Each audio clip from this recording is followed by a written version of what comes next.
दोस्तों नमस्कार। हम एक और T20 मैच कवर करेंगे जो कि इंडिया वुमेंस और साउथ अफ्रीका वुमेंस के बीच 7 जुलाई को शाम 7 बजे से एमए चिदम्बरम स्टेडियम में यह मुकाबला खेला जाएगा। अब बात करेंगे हम इस मैच के पिच रिपोर्ट की। पिच रिपोर्ट की बात करें दोस्तों तो यहाँ की जो विकेट है एक बैलेंसिंग विकेट है, यानी कि बल्लेबाज और गेंदबाज को पिच से मदद मिलती है, चाहे फर्स्ट इनिंग हो या सेकेंड इनिंग। एक चीज़ मैं यहीं पर क्लियर कर दूँ, इस ग्राउंड पर हाई स्कोरिंग और लो स्कोरिंग दोनों प्रकार के मुकाबले होते हैं, ठीक है। उसकी जानकारी मैं आपको आगे दूंगा, ठीक। अगर मैं बल्लेबाजी की बात करूं तो यहाँ पर बल्लेबाजी के लिए जो है मिडिल ऑर्डर के बल्लेबाज और टॉप ऑर्डर के बल्लेबाज भी स्कोर करते हैं, ठीक। इस बात पर आप थोड़ा सा ध्यान दीजिएगा, ठीक है। सेकंड इनिंग में आप मिडिल ऑर्डर के प्लेयर पर ट्रस्ट करके चल सकते हैं।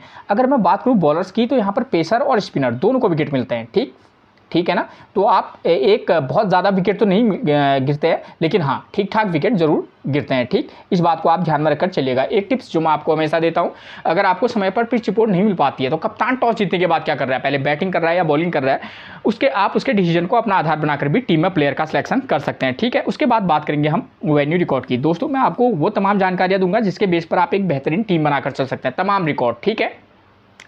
देखिए स्टेप बाय स्टेप मैं आपको रिकॉर्ड समझाऊंगा, आप एक एक पॉइंट को ध्यान में रखकर चलिएगा, ठीक है। अब बात करेंगे हम वेन्यू रिकॉर्ड की। वेन्यू रिकॉर्ड की बात करें, अब तक इस ग्राउंड पर जो महिला जो वुमेन्स T20 के टोटल 5 T20 मुकाबले खेले गए, जहां बैटिंग फर्स्ट करने वाली टीम 5 बार और वहीं बैटिंग सेकंड करने वाली टीम अभी तक कोई मैच नहीं जीती है, ठीक है। और एवरेज स्कोर कितना रहा है 145 का। अगर हम इस रिकॉर्ड को देखें तो देखिए एवरेज स्कोर से बात करें तो अगर एवरेज स्कोर 145 है तो आप समझ सकते हैं कि यहाँ पर लो स्कोरिंग मुकाबले भी होते हैं, ठीक है। मैंने आपको क्लियर भी पहले भी पिच रिपोर्ट में भी क्लियर किया कि यहाँ पर लो स्कोरिंग और हाई स्कोरिंग दोनों प्रकार के मुकाबले होते हैं। जब आप टीम बनाएंगे तो आपको ध्यान देना होगा कि आपको अगर 4-5 टीमें बना रहे हैं तो आपको ध्यान देना होगा कि अगर 4-5 टीमें बना रहे तो कुछ मैचेस को आप ऐसा मान के चलिए कि हाई स्कोरिंग और कुछ मैचेस को आपको लो स्कोरिंग मैच के आधार पर आपको टीम बनाकर चलनी होंगी। अब हाई स्कोरिंग मुकाबला होगा वो किस प्रकार की टीम बना के चलेंगे, अगर लो स्कोरिंग मुकाबला होगा तो वो किस प्रकार का हो सकता है, तो उसके बारे में मैं आपको जब वेन्यू मैच समझाऊंगा तो वहाँ पर आपको क्लियर कर दूंगा, ठीक है। तो इस रिकॉर्ड के बेस पर हम क्या कह सकते हैं कम से कम कि जो टीम बैटिंग फर्स्ट करेगी उसके जीतने के चांसेस कम से कम 100% नजर आ रहे हैं, ठीक है। लेकिन मैं एक चीज़ क्लियर कर दूं, यहाँ पर बैटिंग सेकंड करने वाली टीम भी जीतती है, ठीक है। तो इस रिकॉर्ड भले ही इस रिकॉर्ड में वो चीज़ें मेंशन नहीं है, लेकिन हाँ यहाँ पर ऐसा होता है, ठीक है। क्योंकि जो ODI मैचेस होते हैं चाहे वुमेंस के हों या बॉयज़ वाले हों, ठीक है, तो उनमें भी उस रिकॉर्ड को भी रिलेट करके देख सकते हैं। जैसे IPL 2023 में जो मुकाबले खेले गए थे वहाँ पर भी बैटिंग फर्स्ट और बैटिंग सेकंड करने वाली टीमें जीती हैं, ठीक है। हाई स्कोरिंग और लो स्कोरिंग दोनों प्रकार के वहाँ पर भी मुकाबले हुए हैं, तो वो संभावना इस बात की भी है कि यहाँ पर भी लो स्कोरिंग और हाई स्कोरिंग दोनों प्रकार के मुकाबले हो सकते हैं। बैटिंग फर्स्ट और बैटिंग सेकंड करने वाली टीमें भी जीत सकती हैं, ठीक है। उसके बाद बात करेंगे हम प्लेयर्स फॉर्म की। प्लेयर्स फॉर्म में मैं आपको क्लियर कर दूं दोस्तों, मैंने उन प्लेयरों को पिक किया हुआ है जिनकी फॉर्म अच्छी है या जो अच्छे टच में है, ठीक है। तो देखिए इतने सारे प्लेयर हैं, इनकी फॉर्म अच्छी चल रही है, इनमें भी प्लेयर फ्लॉप निश्चित तौर पर इस वाले मैच में भी होंगे। तो हमको ये समझना होगा कि हमको वेन्यू मैच के बेस पर कि हम किस प्लेयर को अपनी टीम में स्थान दें, ठीक है। तो इंडिया की तरफ से बात करें तो स्मृति मंदाना की फॉर्म अच्छी है, जमाइमा रोड्रिग्स की फॉर्म अच्छी है, हरमनप्रीत कौर की अच्छी फॉर्म है, ठीक है। ऋचा घोष की बात करें तो ये एक टच में है। टच प्लेयर का मतलब ये होता है कि ये प्लेयर स्कोर कर भी सकता है, नहीं भी कर सकता है। जो अच्छी फॉर्म में वो भी उन पर भी ये डिपेंड करता है, वो भी जो है स्कोर कर भी सकते हैं, नहीं, लेकिन हाँ जिसकी फॉर्म अच्छी रहती है तो हम थोड़ा सा विश्वास कर सकते हैं कि हाँ ये प्लेयर चल सकता है, ठीक है। उसके बाद बात करेंगे हम दीप्ति शर्मा की बॉलिंग की। तो बॉलिंग ठीक ठाक है, ठीक है ना, लगभग ठीक ठाक गेंदबाजी करा रही है। पिछले मैच में बशर्ते इनको 0 विकेट मिला, ठीक है। पूजा वस्त्राकर वो भी लगभग हर मैच में लगभग एक आध विकेट ले रही हैं, ठीक है, यानी कि एक ठीक टच में है, ठीक है। उसके बाद बात करेंगे हम साउथ अफ्रीका वुमेंस की। तो उनकी तरफ से लॉरा वॉलबर्ट की बात करें तो ये ठीक ठाक फॉर्म में है, ठीक है। और टी ब्रिट्स की बात करें ये अच्छी फॉर्म में है, ठीक है। एम कैंप की बात करें ये भी अच्छी फॉर्म में है। सी ट्रायन ये भी अच्छी फॉर्म में है। एन डी क्लर्क ये भी अच्छी फॉर्म में है, ठीक है ना। और एक खाका ये मीडियम फास्ट गेंदबाज हैं, अच्छी फॉर्म में है। और एन मालवा ये लेफ्ट आर्म ऑर्थोडॉक्स गेंदबाज हैं, अच्छी फॉर्म में है। जहाँ तक बात करूँ इस मैच में जो है आपको ध्यान देना होगा, सी ट्रायन, एंडी क्लार्क, टी ब्रिट्स ये 3 प्लेयर जो हो सकते हैं साउथ अफ्रीका की तरफ से एक की प्लेयर का काम कर सकते हैं। अगर इंडियन साइड की बात करूँ तो यहाँ पर हरमनप्रीत कौर, जमाइमा रोड्रिग्स और जैसे सैफ अली वर्मा है और दयालतन हेमलता, इन 2 प्लेयरों की फॉर्म उतनी अच्छी नहीं है, लेकिन हाँ आप इन 2 प्लेयरों को भी किसी न किसी टीम में सेलेक्ट करके जरूर चलिएगा, ये भी की प्लेयर का काम कर सकते हैं, ठीक हो गया। उसके बाद बात करेंगे हम स्कोरिंग पैटर्न की। स्कोरिंग पैटर्न की बात करें इस ग्राउंड पर देखिए 150 से कम का स्कोर 3 बार बनाया है, ठीक है, तो हम ये कह सकते हैं कि हाँ इस ग्राउंड पर क्या लो स्कोरिंग मुकाबले भी हो सकते हैं। तो आप जब टीम बनाएंगे तो डिफरेंट टीमें लोग जो है ना चाहे किसी का भी प्रिडिक्शन देखते हो, कोई वो नहीं कि आप मेरा प्रिडिक्शन देखें, किसी का भी देखें, जो भी आपको नॉलेज दे या जो भी आपको जानकारी दे, ठीक है, तो आप ये भी ध्यान दीजिएगा कि अगर लो स्कोरिंग मैच 3 बार यहाँ लो स्कोरिंग हुए हैं तो अगर 4-5 टीमें बना रहे हैं तो लो स्कोरिंग मुकाबले के बेस पर भी टीम बनाएंगे हम, ठीक है ना, वो मैं आपको आगे बताऊंगा, ठीक है। तो और जो 150-170 के समथिंग का यहाँ औसतन टोटल रहता है, ठीक है, तो हम हर प्रकार की टीम बनाकर चलेंगे, ठीक। तो देखिए अब बात करेंगे वेन्यू मैच की। वेन्यू मैच में मैं आपको 2 मैच समझाऊंगा, ठीक है, ठीक। एक तो ये वाला मुकाबला ही है और मैं इसी के बेस पर ये भी बताऊंगा कि यहाँ पर तो जो जिस टीम ने बैटिंग फर्स्ट की है परसों 5 तारीख को, ये जो पहला T20 मुकाबला खेला गया था, तो उस वाले मैच में देखिए क्या हो रहा है कि इंडिया ने जिस टीम ने बैटिंग फर्स्ट की उसने मुकाबला जीत लिया। और अब एक तो मैं इसके बेस पर टीम बनाऊंगा कि जो टीम बैटिंग फर्स्ट करेगी वो टीम जीतेगी, तो उसमें हम किस प्रकार की टीम बनाकर चल सकते हैं। और दूसरा हम ये मान के चलेंगे कि जो टीम बैटिंग फर्स्ट करेगी वो लो टोटल पर यहाँ पर लो स्कोरिंग मुकाबला होगा तो वो जल्दी आउट हो जाएगी, तो तब हम किस प्रकार की टीम बनाकर चल सकते हैं, ठीक है। तो देखिए सबसे पहले हम बात करेंगे यहाँ पर क्या इस मैच के आधार पर अगर मुकाबला ऐसा होगा, यानी कि अगर हम ये मान के चलेंगे अगर हाई स्कोरिंग मुकाबला होगा तो उस कंडीशन में हम किस प्रकार की टीम बनाकर चल सकते हैं। मैच ऐसा जैसा होगा ऐसा नहीं होगा, ठीक है। तो आपको अपना भी थोड़ा सा आप भी अपने आइडिया से टीम में थोड़ा बहुत चेंजेस करके चलेंगे, ठीक है। तो यहाँ पर देखिए पिछला जो मुकाबला खेला गया था इस ग्राउंड पर, साउथ अफ्रीका वुमेन्स ने फर्स्ट इनिंग में बल्लेबाजी किया, 189 का स्कोर किया है, विकेट कितने गिरे हैं 4, ठीक है। अगर आप विकेट कितने गिरे इस बात पर भी ध्यान देंगे तो आपको वहाँ पर बॉलर्स का सिलेक्शन करने में क्या हो जाएगी, थोड़ी सी आसानी हो जाएगी। अगर 4-5 जरूरी नहीं है, इस वाले में 4 विकेट गिरे, हो सकता है इस वाले में 5 या 6 विकेट गिर जाए, तो थोड़ा सा आपको उन चीज़ों पर भी ध्यान देना होगा। और यहाँ पर देखिए इंडिया की टीम जो है चेज नहीं कर पाई, ठीक है, लेकिन 177 रन पर पहुँच गई थी, ठीक है। लेकिन तो इससे एक तो ये है कि भाई साफ दिख रहा है कि बैटिंग फर्स्ट करने वाली टीम जीती, लेकिन संभावना ये भी है कि टीम चेज भी कर सकती है, ठीक हो गया। 177 रन क्या है, 12 रन से तो मैच हारी है, तो उन चीज़ों को भी आपको ध्यान में देना होगा, ठीक है। विकेट महज 4 गिरे हैं, ठीक। अब यहाँ देखिए फर्स्ट इनिंग में बैटिंग की बात करें तो जो भी टीम यहाँ फर्स्ट इनिंग में बल्लेबाजी करेगी, चाहे वो इंडिया हो या साउथ अफ्रीका, जो भी टीम बैटिंग फर्स्ट करेगी, हम उस समय किस प्रकार की टीम का प्लेयर का सिलेक्शन करेंगे। पावर प्ले में 0 विकेट गिर रहा है, ठीक हो गया। और यहाँ पर टॉप ऑर्डर के बल्लेबाज 1, 2, 3 ने स्कोर किया है, तो हम ये तो कह सकते हैं कि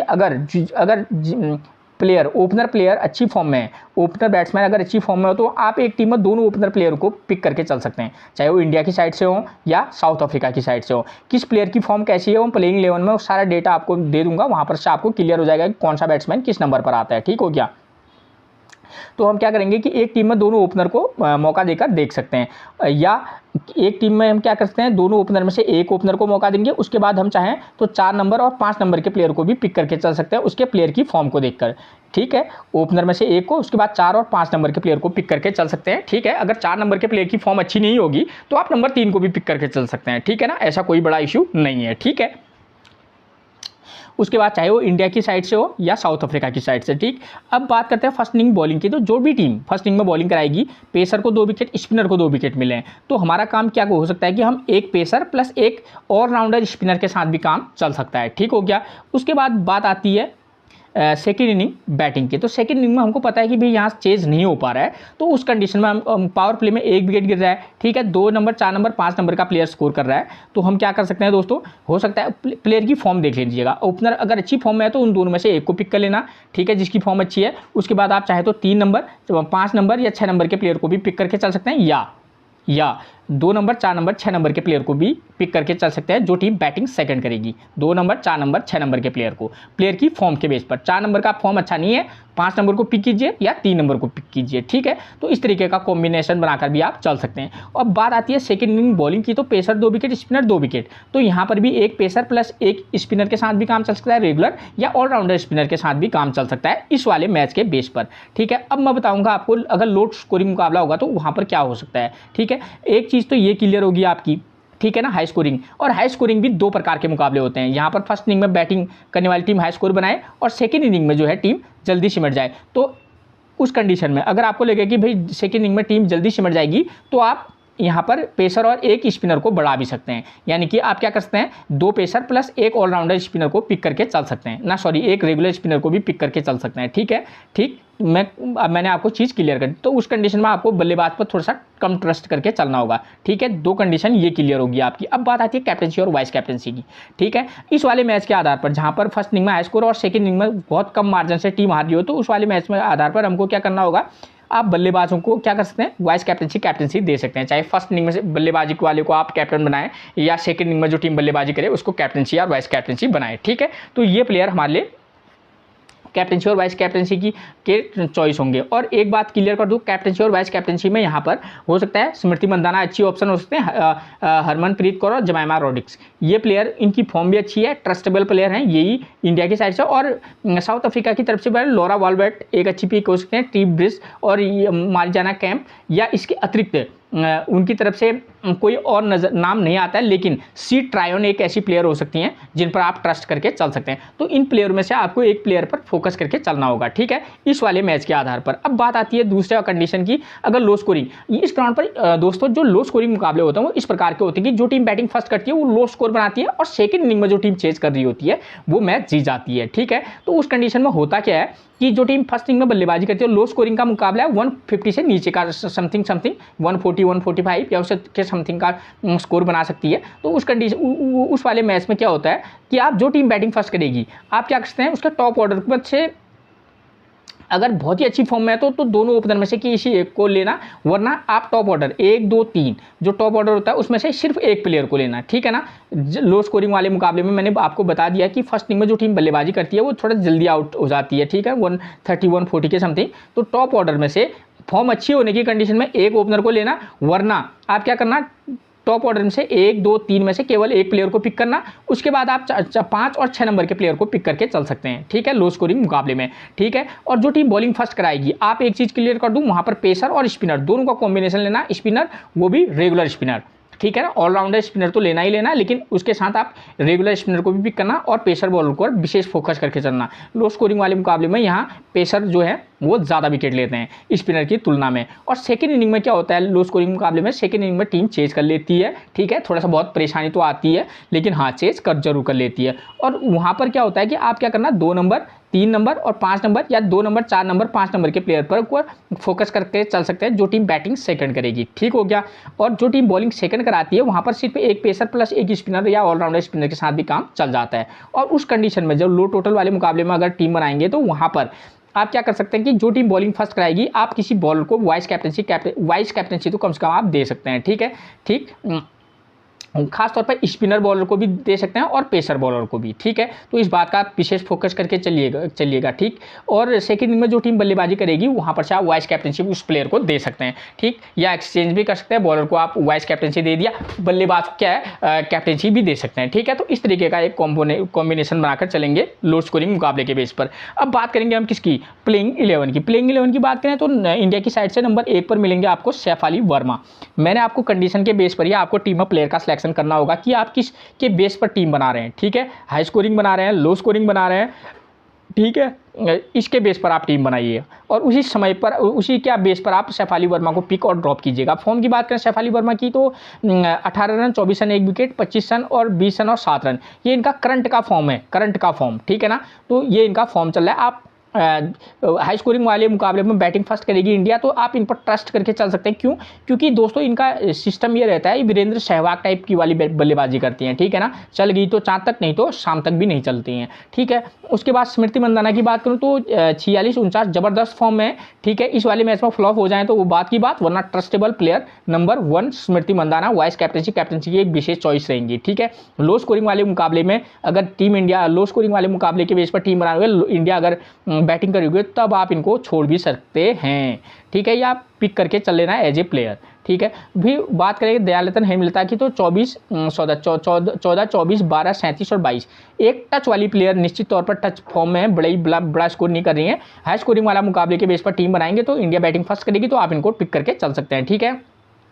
और एक काफ़ी रिस्की प्लेयर हो सकते हैं, लेकिन हाँ ट्रस्टेबल की प्लेयर का काम कर सकते हैं। हरमनप्रीत कौर की बात करें 35 69 42 जबरदस्त फॉर्म में, नंबर 4 पर बल्लेबाजी करने आती हैं, ठीक है, अच्छी टच में एक अच्छी चॉइस बन सकती हैं। लेकिन किसी मैच में भी हो, किसी मैच में अब हम हर प्लेयर को तो पिक करके चलेंगे नहीं, किसी मैच में प्लेयर को पिक भी करेंगे, किसी मैच में ड्रॉप। नंबर 5 पर जमाइमा रोड्रिग्स की बात करें, जबरदस्त फॉर्म में है, ट्रस्टेबल प्लेयर है, ठीक है। कंडीशन के बेस पर इनको पिक और ड्रॉप दोनों कीजिएगा आप। Richa Ghosh 86, 6, 25, 3। Wicket keeper section से एक प्लेयर को लेना होगा, वो ऋचा घोष रहेंगी, ठीक है। इसमें चाहे इनकी फॉर्म कैसी भी हो, ठीक। उसके बाद दीप्ति शर्मा की बात करें तो पिछले मैच में 0 विकेट, उससे पहले 2-2 हर मैच में 2 विकेट लिए हैं, ठीक है। स्पिनर को कहाँ पर आपको इनको पिक, हाई स्कोरिंग वाले मुकाबले में अगर आपको लगेगा ड्रॉप करके चलना चाहिए तो आप ड्रॉप करके चल सकते हैं, वरना किसी मैच में पिक करके चल सकते हैं। लेकिन लो स्कोरिंग वाले मुकाबले में ये हमारे काफ़ी अच्छी पिक दीप्ति शर्मा रह सकती हैं, ठीक है। और लो स्कोरिंग वाले मुकाबले में तो ये शायद वाइस कैप्टनसी की भी एक चॉइस बन सकती है, ठीक है। अब पूजा वस्त्राकर की बात करें, 2 विकेट, 0 विकेट, 1 विकेट, 2 विकेट और 1 विकेट, ये इनका करंट का फॉर्म है, ठीक है। तो यहाँ पर आप किसी मैच में पिक करना, किसी मैच में ड्रॉप करके चलना, ठीक है। राधा यादव की बात करूँ, 2 wicket, 0 wicket, 0 wicket, 1 wicket, 2 wicket. Left arm Orthodox गेंदबाज हैं और साउथ अफ्रीका के सामने इनका रिकॉर्ड भी अच्छा है। तो आप किसी मैच में पिक और किसी मैच में ड्रॉप निश्चित तौर पर जरूर कीजिएगा, ठीक है। उसके बाद हम बात करेंगे नंबर 10 पर मिलती हैं कौन, रेणुका सिंह, 0-0-1-1-0, ये इनका फॉर्म है। राइट आर्म मीडियम फास्ट गेंदबाज हैं। लो स्कोरिंग वाले मुकाबले में मैंने आपको बताया कि जो टीम बॉलिंग फर्स्ट करती है वहाँ पर पेसर काफ़ी हमारे लिए क्या होते हैं, इंपॉर्टेंट, क्रूशियल रहते हैं। तो उस कंडीशन में आप इनके साथ जा सकते हैं, ठीक है। आशा शोभना की बात करूँ तो लेग स्पिनर है, 0-4-2-2-2, ये इनका फॉर्म चल रहा है। पिछले 1-2 मैच से ही 0 विकेट ले रही है, मतलब विकेट नहीं मिले, लेकिन हाँ अच्छी प्लेयर हैं और की प्लेयर का काम आशा शोभना कर सकती हैं, ठीक है। खासतौर पर इनकी जो स्पिन गेंदबाजी है, ठीक है। अगर लगेगा कि ड्रॉप करना चाहिए तो आशा शोभना को आप ड्रॉप करके भी चल सकते हैं। उसके बाद बात करेंगे हम लॉरा वॉलवर्ट, साउथ अफ्रीका के प्लेइंग 11 की, तो नंबर 1 पर मिलेंगे लॉरा वॉलवर्ट। राइट हैंड बल्लेबाज है, 33, 20, 22, 61 और 135, ये इनका करंट का फॉर्म है, अच्छे टच में है, ठीक है। कंडीशन के बेस पर ही आप इनको पिक और ड्रॉप दोनों कीजिएगा। उसके बाद ताजमीन ब्रिट्स की बात करें, ठीक है, विकेट कीपिंग का एक ऑप्शन रहता है, ठीक है। और यहाँ पर एक चीज़ क्लियर कर दूँ, विकेट कीपर ऑप्शन में मिलेंगे आपको 81, 38, 5 और 18, ये इनका फॉर्म है, मतलब ठीक टच में है, ठीक। आप इनको मैं क्लियर कर दूं, कंडीशन के बेस पर किसी में पिक और किसी में ड्रॉप करके निश्चित तौर पर चलेगा। मार्जाना कैंप की बात करें तो बॉलिंग तो ये करा नहीं रही है इस समय, और इनका फॉर्म भी अच्छा है, 57, 74, 31, ये इनका फॉर्म है, ठीक है। मिडिल ऑर्डर पर बल्लेबाज करने आती हैं, ठीक है, ट्रस्ट करके चल सकते हैं, ठीक है। कम से कम इस रिकॉर्ड के बेस पर, इस वाले मैच में कुछ अलग करते हैं तो वो बात की बात, लेकिन हाँ एक ट्रस्टेबल प्लेयर निश्चित तौर पर है। अगर 4-5 टीमें बना रहे होंगे तो निश्चित तौर पर ड्रॉप करके भी जरूर चलिएगा आप, ठीक है। उसके बाद नंबर 4 पर हमको मिलेंगे कौन, सी ट्रायन। इस वाले मैच में ये प्लेयर की प्लेयर का काम कर सकती है। मैं अपनी टीम में किसी वाले मैच में, मतलब इनको मैं वाइस कैप्टनसी दे सकता हूं, अगर खासतौर पर कब, जब मैं लो स्कोरिंग वाले मुकाबले के आधार पर टीम बनाऊंगा। मैं अगर ये सोचूंगा कि जो, अगर लो स्कोरिंग वाले मुकाबले में खासतौर पर टीम इस प्रकार की बनाया ना कि जो टीम बैटिंग फर्स्ट करेगी वो, आप ये मानना कि वो जल्दी आउट हो जाएगी, वहाँ पर स्पिनर जो है थोड़ा सा अहम रोल में होंगे और पेसर भी, और सेकेंड इनिंग में बल्लेबाजों को भी दिक्कत होगी। तो वहाँ पर 3-4 नंबर पर, 4 नंबर पर बल्लेबाजी करने आते हैं, अगर कुछ स्कोर कर दें तो हाँ एक अच्छी वाइस कैप्टनसी उस कंडीशन में हमारे लिए हो सकती है अच्छी, ठीक है। उसके बाद एंडी क्लार्क की बात करें तो राइट आर्म मीडियम फास्ट गेंदबाज हैं, 1 विकेट, 39 रन, 1 विकेट, 61 रन, जबरदस्त, मतलब सी ट्रायन और एंडी क्लार्क, ये दोनों प्लेयर इस वाले मैच में की प्लेयर का काम कर सकते हैं, चाहे हाई स्कोरिंग हो मुकाबला या लो स्कोरिंग, ठीक है। हाई स्कोरिंग और लो स्कोरिंग दोनों वाले मुकाबले में ये दोनों की प्लेयर का काम कर सकते हैं। उसके बाद नंबर 6 पर मिलेंगे हमको बोस की बात करें तो ऑफ ब्रेक गेंदबाज हैं, करंट का फॉर्म भी कोई खास चल नहीं रहा है, ठीक है ना। तो कंडीशन के बेस पर ही अगर आपको लेकर के लेना चाहिए तो ही पिक करना, वरना ड्रॉप करके चल सकते हैं। उसके बाद बात करें ए डार्कनेस की, तो डार्कसन की तो राइट आर्म मीडियम फास्ट गेंदबाजी कराती है, राइट हैंड बल्लेबाज भी ठीक ठाक कर लेती हैं, ठीक है। करंट का फॉर्म कोई खास है नहीं, अगर इस वाले मैच में कुछ अलग कुछ नेक्स्ट लेवल करते हैं वो बात की बात है, वैसे कंडीशन लग नहीं रही है कि हाई स्कोरिंग वाले मुकाबले में तो आप इनको ड्रॉप करके जरूर चलना, ठीक है। उसके बाद नंबर 8 पर बात करेंगे एलिस मैक्स की, तो इनका भी करंट का फॉर्म कोई खास चल नहीं रहा है, लेकिन लो स्कोरिंग वाले मुकाबले में अगर ये साउथ अफ्रीका फर्स्ट इनिंग में बॉलिंग कराएगी तो आप निश्चित तौर पर इस प्लेयर को पिक करके जरूर चलिएगा, जो मर्जी फॉर्म इनकी हो इस समय, ठीक है। उसके बाद बात करेंगे सिनालू जाफना की, तो ये विकेट कीपर है, इनका कोई खास फॉर्म है नहीं। उसके बाद नंबर 10 पर मिलेंगे कौन, एन मालबा, लेफ्ट आर्म ऑर्थोडॉक्स गेंदबाज हैं। करंट की फॉर्म की बात करें तो 1 विकेट, एक हर मैच में लगभग 1 से 2 विकेट ले रही हैं, तो की प्लेयर का काम करेंगी निश्चित तौर पर, ठीक है, चाहे हाई स्कोरिंग मुकाबला हो या लो स्कोरिंग मुकाबला हो। उसके बाद एक हाका की बात करें, राइट आर्म मीडियम फास्ट हैं, प्रदर्शन देखिए इनका 1 wicket, 1 wicket, 0 wicket, 3 wicket, 0 wicket, ठीक है। आप इनको पिक भी करना, ड्रॉप भी करना, लेकिन लो स्कोरिंग वाले मुकाबले में अगर आप रिस्क लेना चाहेंगे तो मालवा या खाका में से किसी एक को वाइस कैप्टनसी दिया जा सकता है। किस कंडीशन पर, जब ये बॉलिंग फर्स्ट कराएंगी तब, ठीक है, तभी आप इनको वाइस कैप्टनसी या वाइस कैप्टनसी दे सकते हैं, जब ये बॉलिंग फर्स्ट कराएंगी तब, ठीक है। तो मैंने आपको मैच से रिलेटेड वो तमाम जानकारियां दे दी हैं जिसके बेस पर आप एक बेहतरीन टीम बनाकर चल सकते हैं। ठीक है ना दोस्तों, फिर मिलेंगे हम आपसे एक और प्रेडिक्शन के साथ। तब तक के लिए आप सभी को मेरा प्रणाम दोस्तों।